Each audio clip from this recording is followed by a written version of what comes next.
கர்த்தருக்கு ஸ்தோத்திரம். நான் ஆண்டவராகிய இயேசு கிறிஸ்துவின் ஊழியன் ஜான் ஸ்ரீநாத். இந்த நாளிலே சிலுவை என்றால் என்ன என்று சொல்லி பார்ப்போம். வாட் இஸ் த கிராஸ் என்று பார்ப்போம். சிலுவை என்று சொல்லும் பொழுது அது ஒரு மரம் மாத்திரமல்ல.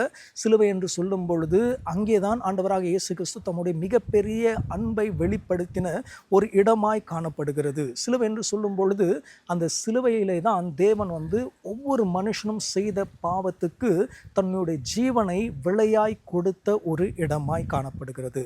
பிரியமானவர்களே, சிலுவை என்று சொல்லும் பொழுது அதிலே ஒரு 4 காரியத்தை நாம் பார்க்க முடியும்.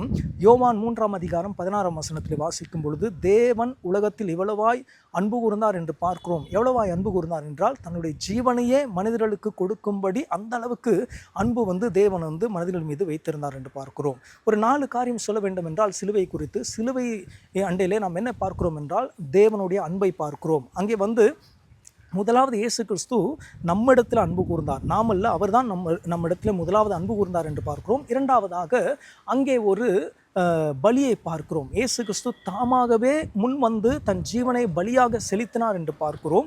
மூன்றாவதாக அங்கே ஒரு மன்னிப்பை பார்க்கிறோம். என்ன மன்னிப்பு என்று கேட்டால், நாம் செய்த ஒவ்வொரு பாவத்தையும் அவர் அங்கே மன்னிக்கிறார் என்று பார்க்கிறோம். நாலாவதாக அங்கே ஒரு வெற்றியை பார்க்கிறோம். என்ன வெற்றி என்று கேட்டால், மரணம் தோற்கடிக்கப்பட்டு அங்கே ஒரு வெற்றியை பார்க்கிறோம். சிலுவை என்று சொல்லும் பொழுது அது ஒரு தோல்வியின் சின்னம் அல்ல. சிலுவை என்று சொல்லும் பொழுது அது ஒரு வெற்றியின் சின்னம். ஆமேன். கர்த்தர் உங்களை ஆசீர்வதிப்பாராக.